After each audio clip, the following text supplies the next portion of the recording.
Inamin na rin mismo ng mga judictus at inamin din ni Ralph Recto na nagsabaw-sabaw lang daw si Bangag. Parang for 4 days, parang ano naman ang expect mo? Humihigop ng sabaw daw si Bangag kaya daw namayat. Excuse me, hindi sabaw ang inihigop ni Bangag. Pulburon. Kaya siya pumapayat. Mo itsura niya ngiwi. Okay? Kahit anong gawin, kahit anong pigil nyo sa kanyang kagurguran, pag umalsa na lahat ng bulate, gurgur na yan. Konting kembot na lang yan. Kaya yung mga bulate nyo sa garden, papirmahin nyo na. Sinisikreto-sikreto pa nila. Tingnan mo, nagkasakit. Lahat tayo mamamatay, walang ligtas. Pero ito si Bangag mukhang inaaratay na. And now, sinasabi nila na kakasuhan daw ni, ay, not really papunta sila doon na papaimbestigahan daw yung nagpapakalat nitong, yung medical documents na ipinost. Kesyo daw, hindi daw magandang yung ginagawa natin. Sisira daw natin yung administrasyon. I don't know kung saan nagaling, pero ako hindi ko pinost yun kasi nga, mayroon akong feeling na pwedeng totoo yun, pero pwedeng tanim yun. Mahilig kasi ang mga bangag na nagtatanim ng mga documents. Kaya dapat, kailangan nyo talaga bago i-post, make sure na yung puting ahas is legit. Kaya nga sabi ko, 50-50 ako doon. Whatever, anong palusot ng mga hangag,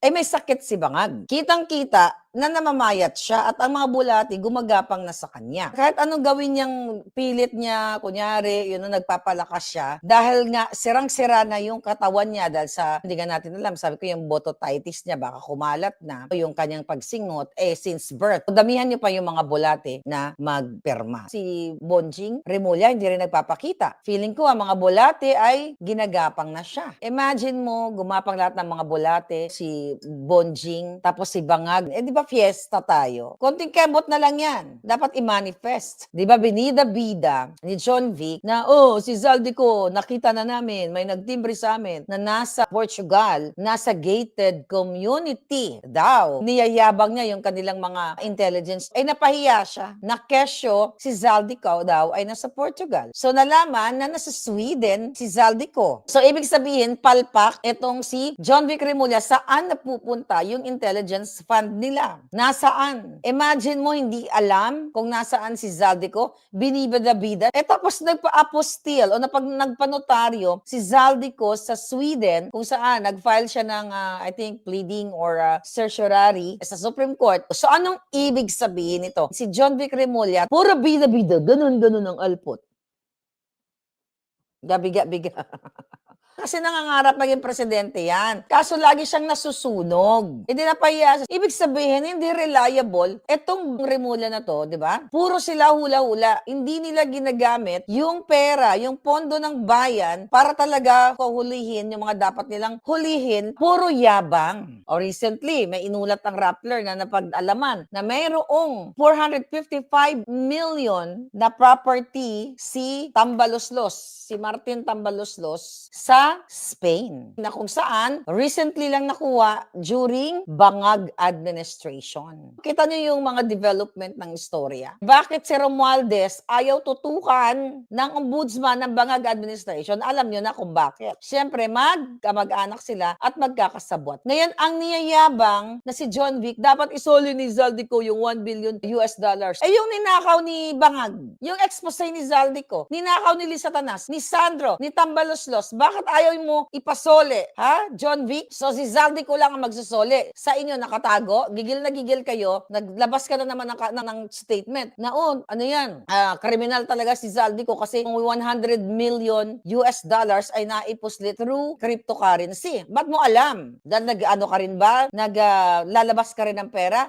True creep. Si Bangag, saan nilabas ang pera? Sa buli niya. Ngayon, gusto niyong panagutin si Zaldico na nag-expose sa inyo, sa amo mo John Vic. Pero si Bangag at ang pamilya niya at lahat ng mga kongresista, 18 senators actually yung pinangalanan ng mga Diskaya, and the other kongresistang magnanakaw at mga senador, ayaw nila imbestigahan na may mga malalaking properties. Itong si Tambaloslos sa Amanpulo, sa Spain, worth 445 million pesos. Ayan, inulat ng Rappler kapaligiran. At based on sa kanilang investigation, meron daw 445 million na property itong si Tambaloslos dito sa Soto Grande na sobrang mahal na community. Sinasabi dito na yung mansyon sa Spain ay binili noong January 2024 ng isang company na nagngangalang Cecil Property. So ito daw yung Cecil Property ay in-establish nila like days before binili yung mansyon. Ngayon, ang sinasabi dito sa report na kahina-hinala kasi parang yung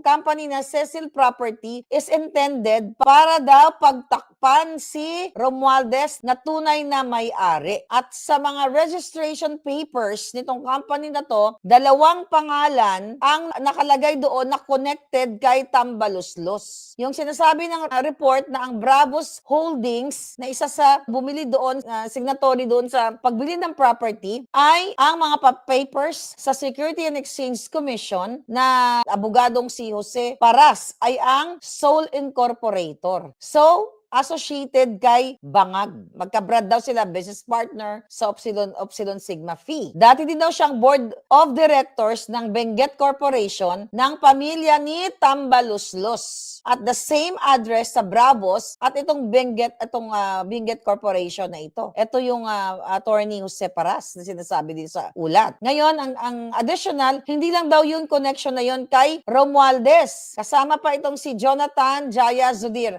Inulat ko to sa inyo, yung asawa ni Krista Jacinto. Laging kasama ni Tambaloslos at kasama doon sa inauguration ng 2022. Then, yung Jaya Sodir na ito yung nag-invite kay Bangag sa Formula 1 nung kapanapanalo pa lang ni Bangag, di ba, sa Singapore. So, itong Jacinto na ito, Krista Jacinto, dati daw itong wala namang pera at ngayon may mga private chopper, plane. Grabe ang mga Hermes, mga properties, may-ari ng kung ano-ano mga kampanya, nakabili ng iba't ibang korporasyon through her husband na si Jaya Sodir. So kung gustong imbestigahan na ombudsman ng Kongreso, ng Senado, itong binabanggit dito sa report na Jaya Sodir na asawa ni Crystal Jacinto, Crystal, okay, not Krista, Crystal Jacinto, makikita kung saan kinukuha ni Crystal Jacinto at ng asawa niya yung maraming pera na pinambili sa kumpanya at makikita kung ano ang koneksyon ni Sodir dito sa kay Tambaloslos. Kasi ang mga companies na inacquire nila ay panahon ni Bangag. Saan nanggaling ang pera? Sino ba itong si Jaya Sodir na ito? Isa lang naman siya sa nakalista na shareholder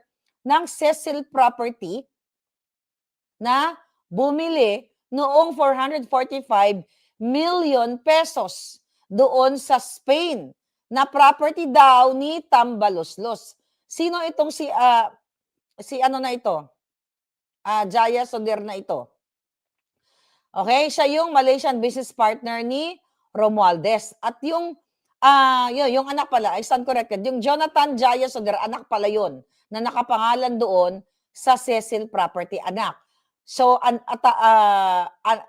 anak si Jonathan, ang tatay niya ay si Jaya Sodir. Ito yung jowa o asawa ni Crystal Jacinto na naka-acquire ng napakaraming properties during Bangag administration. Pinapakita sa report na ito na konektado kay Tambaloslos itong mga nabanggit na mga pangalan na nakalagay doon sa registration, sa documents ng property na na-acquire sa Spain.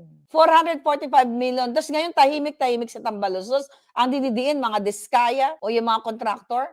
Tinga pa lang, yung mga nakuha ng mga contractors, tinga pa lang sa mga nakuha ng Bangag. At itong si Jaya Sodir na ito, di ba? Mga kababayan, ayun na nga, again, asawa ni Crystal Jacinto na nagmamayari ng Contis, Wendy sa Pilipinas. Okay? Dapat imbestigahan saan ba nanggaling ang pera nila. Bakit bigla-bigla? Diba? Bakit bigla-biglang bumili si Tambaloslos at hindi pa, meron pa siyang property sa Amanpulo. Ayaw imbestigahan ni Bangag. Doon lang sila nagsisettle sa mga what? Mga contractor. Although kailangan susugin ang lahat ng mga nagnakaw sa bayan.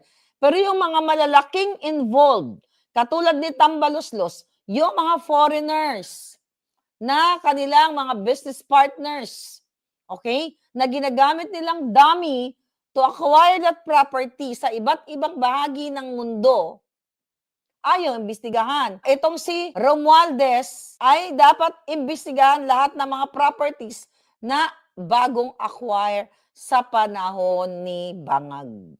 Alright?